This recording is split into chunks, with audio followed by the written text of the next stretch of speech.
Assalamualaikum warahmatullahi wabarakatuh. Saya Pupus Santika di program Magang Bimba Duafa di gelombang ke-10. Kali ini saya akan menjawab tugas video di luar kelas di hari kedua. Adapun pertanyaannya, apa sih pengertian individual system? Nah, individual system ini kan merupakan proses pembelajaran yang berpusat pada anak sebagai subjek belajar dan kita sebagai motivator menjadi fasilitatornya. Lalu mengapa pendekatan harus dilakukan secara individual sistem? Nah, di sini tidak mungkin bertahap jika kita melakukan klasifikasi sistem. Lalu juga kita sebagai motivator jadi tahu nih karakter masing-masing anak, dan juga kita juga tahu nih kemampuan masing-masing anak, dan kita memberikan materinya juga sesuai nih dengan kemampuannya.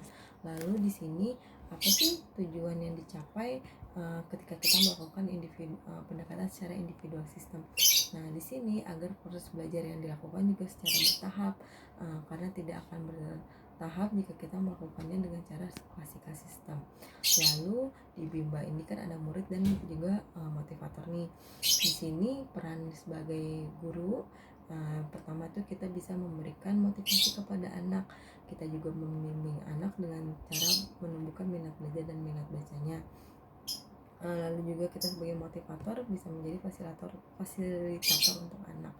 Dan juga peran murid menjadi subjek belajar, murid juga mendapatkan haknya untuk mendapatkan pendidikan yang menyenangkan, yang berbasis cinta dan kasih sayang.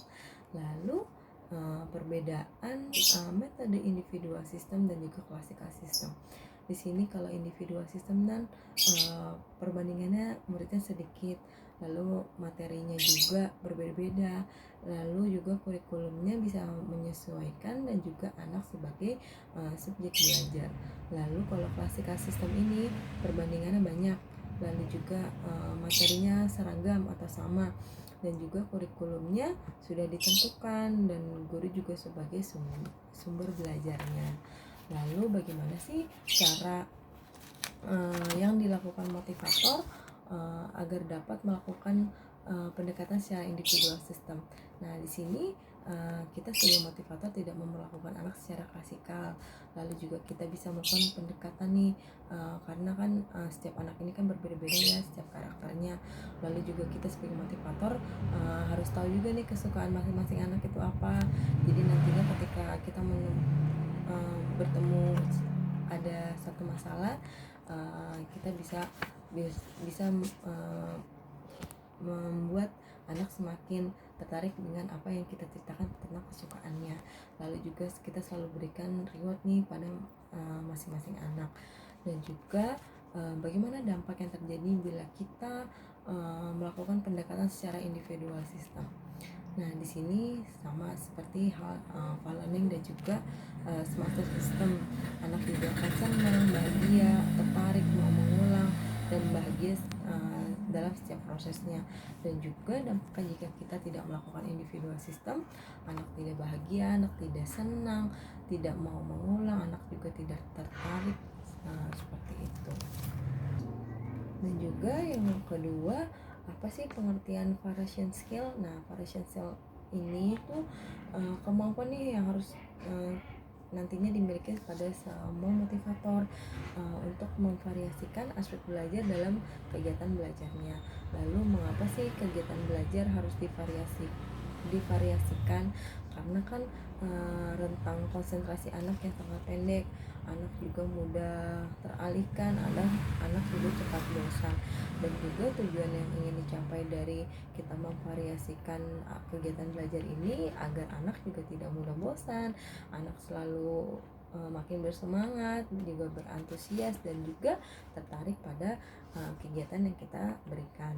Dan juga di sini sebutkan 3 aspek belajar. Yang pertama, aspek belajar yang kognitif atau logika. Yang kedua yaitu aspek afektif nih atau perasaan, dan juga psikomotorik. Dan di sini contoh dari aspek belajar yang kognitif itu contohnya seperti membaca dan juga matematika, berhitung, seperti itu. Dan juga kalau contoh afektifnya seperti kita berdialog, kita mendongeng, kita bercerita, dan juga kita bernyanyi. Dan juga contoh dari psikomotorik ini kan ada psikomotorik kasar dan juga halus ya. Di sini kalau kasar seperti gerak tubuh, melompat dan juga berjalan, dan juga kalau halus seperti mewarnai, menulis, dan juga menarik garis. Lalu kemudian bagaimana cara motivator memvariasikan kegiatan belajar dengan aspek belajar. Nah, yang pasti dengan cara teori bandul. Nah, teori bandul ini juga kan merupakan kegiatan utama yang menjadi prioritas di Bima itu kan bermain baca-bacaan nih.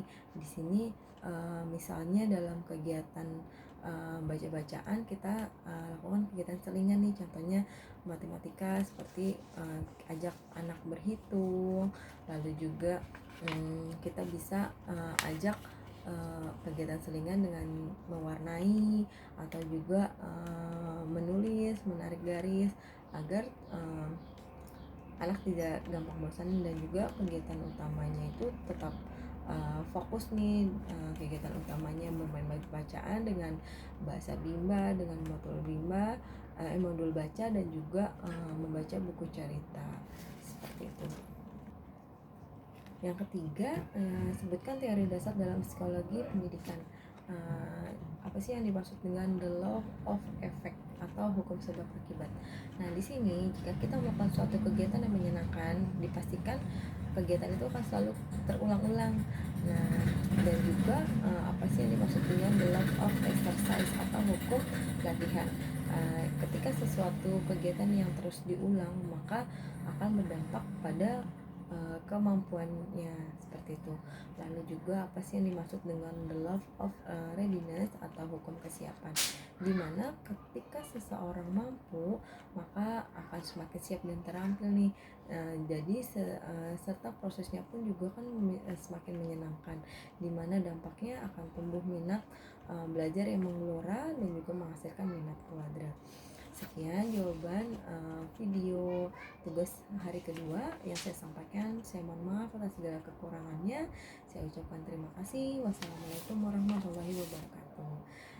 Salam Bimba, tetap semangat dan terus belajar.